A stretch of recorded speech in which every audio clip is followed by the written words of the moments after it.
یہ قصہ کیا ہے؟ اب آپ یہ دیکھیے کہ مجھے کبھی کبھی لگتا ہے کہ جو فٹ بال فائنل ہوتا ہے، لاکھوں لوگ ہوتے ہیں، پھر وہ ٹی وی کور کرتی کروڑوں لوگ، اگر اس میں خدا کی ایک بومنگ آواز آ جاتی میں گاڈ ہوں، تو سارے لوگ ابھی سن لیتے اور ٹی وی پہ بھی سن لیتے، قصہ ختم ہوتا۔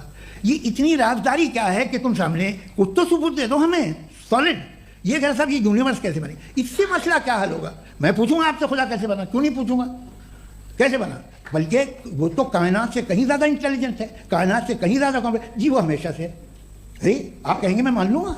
اچھا دویم، وہ قادر المطلق، یعنی قادر مطلق کا مطلب اومنی پوٹنٹ، وہ جو چاہے کر سکتا ہے، آپ کو نوکری دلوا سکتا ہے، آپ کی اچھی جگہ شادی کروا سکتا ہے، آپ کے پڑوسی کا مقدمہ ہروا سکتا ہے، آپ کو جتا سکتا ہے، سب کام کرتا ہے۔ اچھا اللہ موجود ہے یا نہیں ہے؟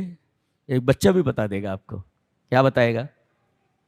ماں باپ کے ساتھ بچہ پکنک پر گیا ہوا ہے، ایک جنگل میں پہنچتا ہے اور دیکھتا ہے کہ وہاں ٹینٹ لگا ہوا ہے اور دیگیں چڑھی ہوئی ہیں، کھانے بن رہے ہیں، لکڑیاں جل رہی ہیں، لیکن آدمی کوئی نظر نہیں آ رہا ہے۔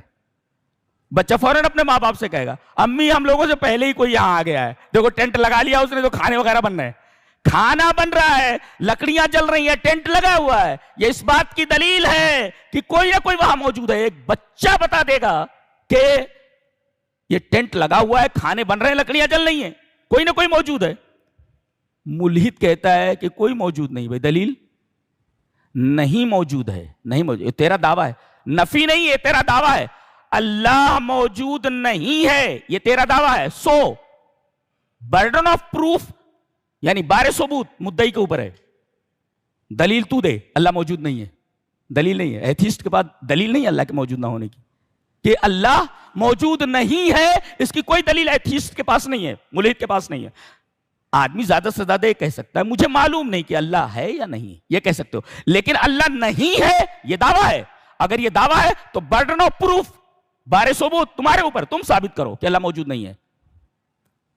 اور سائنس یہ کہتی ہے کہ میٹر کو پیدا نہیں کرتا، یہ قاعدہ ہے۔ یہ گلاس ہے، میٹر ہے، یہ میٹیریلسٹک ہے، یہ میٹر ہے۔ اب بولو زندگی بھر اس کو رکھتے رہو، لیکن یہ گلاس دوسرے گلاس کو پیدا نہیں کر سکتا، یہ قاعدہ ہے۔ میٹر کو پیدا نہیں کرتا، میٹر ڈزنٹ کریٹ میٹر، یعنی میٹر کو پیدا نہیں کرتا، یہ سائنس بھی اس کو مانتی ہے۔ اور دوسرے خود بخود کوئی چیز نہیں ہوتی، یہ بھی سائنس مانتی ہے۔ خود بخود کوئی چیز نہیں ہوتی، سائنس مانتی ہے۔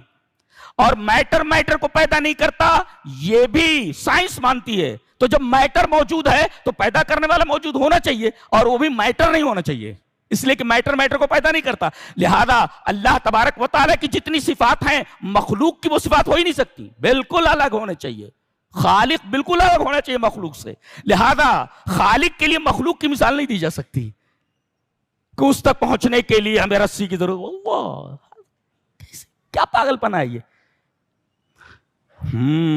الحمدللہ الذی خلق السماوات والارض، اور جسے فطرت بھی یہ کہتی ہے۔ دنیا میں کوئی آدمی کھڑا ہو کر کے کہے کہ ہم نے آسمان کو بنایا، ہم نے زمین کو بنایا، لوگ کہیں گے پاگل ہے یہ۔ میں ہی کھڑا ہو کر کے بیان کروں کہ میں نے آسمان کو بنایا، لوگ کہیں پاگل ہے تو، تیری پیدائش سے پہلے زمین اور آسمان تھے۔ جی تو کیسے کہہ سکتا ہے میں نے؟ تو کوئی نہیں کہہ رہا ہے کہ یہ آسمان میں نے بنائے، یہ زمینیں میں نے بنائی، یہ پہاڑ ہم نے زمین کے اوپر کھڑے کیے۔